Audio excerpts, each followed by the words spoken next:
Le laboratoire de Nancy était un petit laboratoire, 30 personnes, dans des locaux, une maison, des baraquements, des situations très très rudimentaires.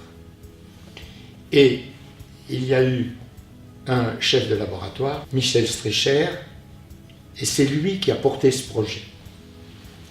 Il a fait appel à un architecte prouvé. Donc vous avez connu la construction du bâtiment de la Rotonde et quels sont vos souvenirs? Oh bah les souvenirs, mais disons que ce qui avait été impressionnant, c'est tous les trous gris qu'on voit, qui avaient été faits par la carotteuse du laboratoire pour pouvoir passer tous les tuyaux, les fluides, etc. Alors au niveau architecture, c'était quand même assez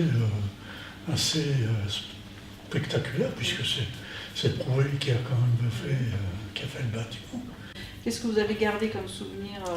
Eh bien, en premier, moi, j'ai fait le lever de plan de tout le terrain. Donc j'ai vu l'architecte à cette période-là. Et il y avait eu quelques petits soucis de niveau avec la météo qui se trouvait à côté. C'est un problème de hauteur pour un appareil qui mesurait l'ensoleillement. Donc vous avez connu la construction de la Rotonde. J'ai connu la construction de la Rotonde, mais en amont, c'était une traduction entre le personnel du labo et l'architecte pour définir les surfaces de chacun, les besoins en fluide, etc. Et donc ça m'a permis de connaître en l'espace de 2 mois tout le personnel et toutes les activités du labo. Et que pensez-vous de l'architecture du bâtiment? Le rond, ça permet d'avoir le maximum de surface avec le minimum de surface de façade.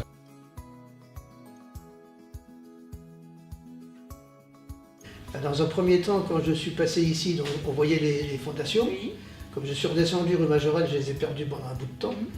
Et quand on a déménagé pour venir ici, ça je me souviens bien, c'était un très bon souvenir parce qu'on nous a donné des cases 100 HY, vous savez, des fourgons Citroën Louis Labrocante, si ça vous rappelle quelque chose.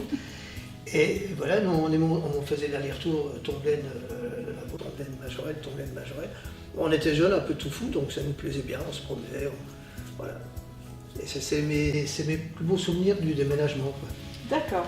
Voilà. Donc comment s'est passée votre entrée dans le bâtiment de la Rotonde?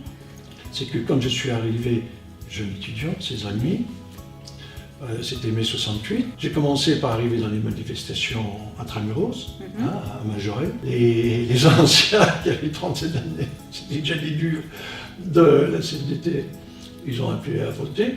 Moi qui étais tout jeune, tout timide, je savais pas quoi faire. Il y en a un qui m'a levé la main, et voilà comment j'étais syndiqué. Ça fallait que je le raconte quand même.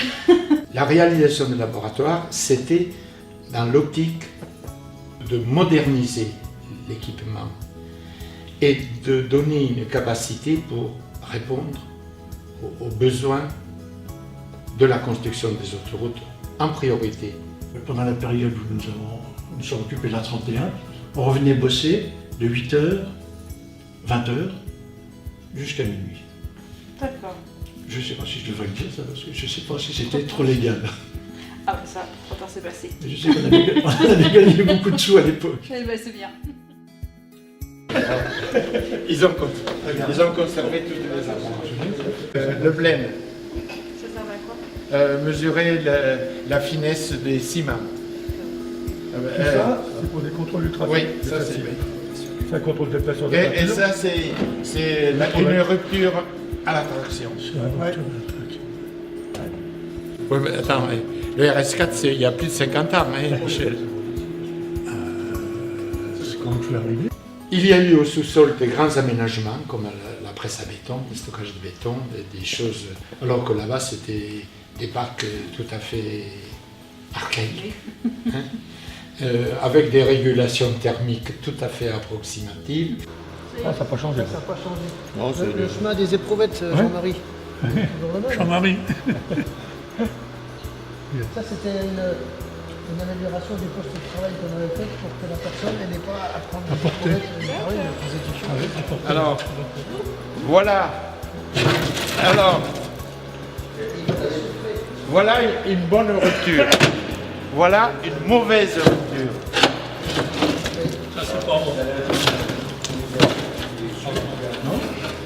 Ça, c'est pas une bonne rupture.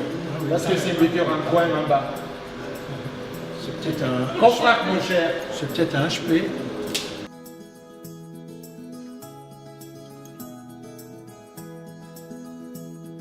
J'ai dû être embauché en 65. Je devais être 17e ou 18e du laboratoire. 6 mois après, on était 150. Ah oui. Dis-moi. Non, peut-être pas 6 mois, mais peut-être un an, mais très très rapidement parce qu'on avait un énorme travail sur tous les autoroutes. Et puis une anecdote aussi, je suis allé faire les sondages carottés pour la colomber les 2 églises, pour la croix du général de Gaulle. On partait pour 2 semaines. 2 semaines, on est rentré au bout de 7. Ah oui, non, Parce qu'on avait un matériel, c'est intéressant, etc. Alors au départ, on devait juste faire la vallée de la Dour, mais en fait, on a fait beaucoup de sismiques sur l'autoroute, dans des tas d'endroits. Il y a eu des prestations. Et camping, hein, parce qu'à l'époque, ça coûtait trop cher l'hôtel. On était en camping avec Moreau. C'est par le bureau de dessin, puis après je suis rentré dans la section ouvrage d'art. Voilà. Et à la section ouvrage d'art, c'est là que j'ai fait un peu mon trou, en travaillant sur la construction métallique soudée. Puis on faisait partie après de l'équipe nationale de protection anti-corrosion avec quelques présentations pour des ouvrages pour des ingénieurs des ponts qui ne connaissaient pas le métal, donc avec quelques cours également prémontrés sur la construction métallique. Et quelles étaient vos missions au sein du laboratoire? Alors moi, je m'occupais de tout ce qui était tirage de plans, pliage, et puis je donnais un coup de main aux dessinateurs. J'étais intégré dans le bureau de dessin sans être vraiment dessinateur, hein, puisque je faisais de la comptabilité au départ. T'as vu ce qu'ils ont mis sur la porte? Vieillard en approche.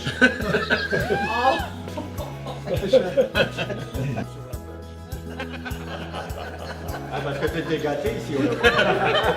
On est monté jusqu'à 9 dessinateurs. On avait quand même, donc moi j'avais 16 ans et demi, les autres avaient 17 ans et demi, 18 ans. C'était pas triste quoi. J'imagine. Mais on bossait, hein, on bossait. Oui, hein. bien sûr. On bossait jusqu'à minuit, c'était pas... Le matin c'était des fois assez dur. J'imagine. Et je me souviens d'une fois, j'avais couché dans le bureau du patron, ce qui est le bureau de la directrice maintenant.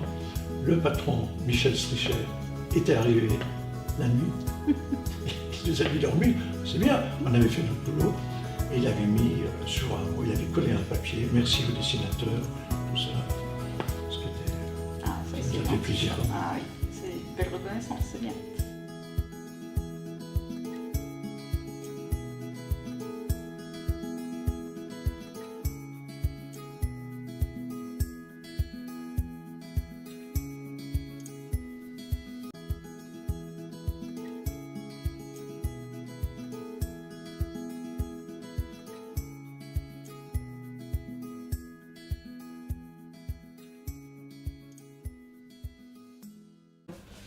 Et donc d'autres anecdotes autres que la carte CFDT? Je vais pas raconter toutes les blagues qu'on faisait au bureau de dessin. Ah, mais pourquoi pas? Disons que le bureau de dessin, c'était un peu c'était le centre... c'était le centre du labo, quoi. On en avait un qui partait avec très peu de vêtements. Il casse l'élastique de son slip. C'est tout bête ça. Il est obligé de lui en prêter un. Les plaintes des femmes qui me disaient « Il n'est pas normal que tu envoies mon mari tu vois là-bas, du côté de sa réunion, etc. Mais je lui dis « Mais ton mari est volontaire ?» On était jeunes, un peu tout fou, donc ça nous plaisait bien, on se promenait. Voilà. Vraiment des souvenirs amicaux avec tous les bureaux d'études, et même avec Henri Prouvet, quand il m'a demandé de convoyer un BMW 1630 et quelques à Arcachon pour qu'il repose son bateau, donc c'était vraiment... D'accord. Le lendemain matin, on se lève, on arrive. On se dit, mais qu'est-ce que c'est ça? C'est pas possible. La recette qui coulait dans l'autre sens. Oui, non, mais... Alors on se croyait qu'on s'était trompé de côté. On se dit, c'est pas possible. Pourquoi elle coule? Et en fait, c'est toute la vallée qui avait basculé par les effondrements miniers. Tout le personnel était très jeune. C'est tout. Et alors, quand on a affaire à des personnes jeunes, il y a deux choses qui sont peut-être qu'on a un déficit d'expérience et de raison, mais à côté de ça, on est très créatif, imaginatif.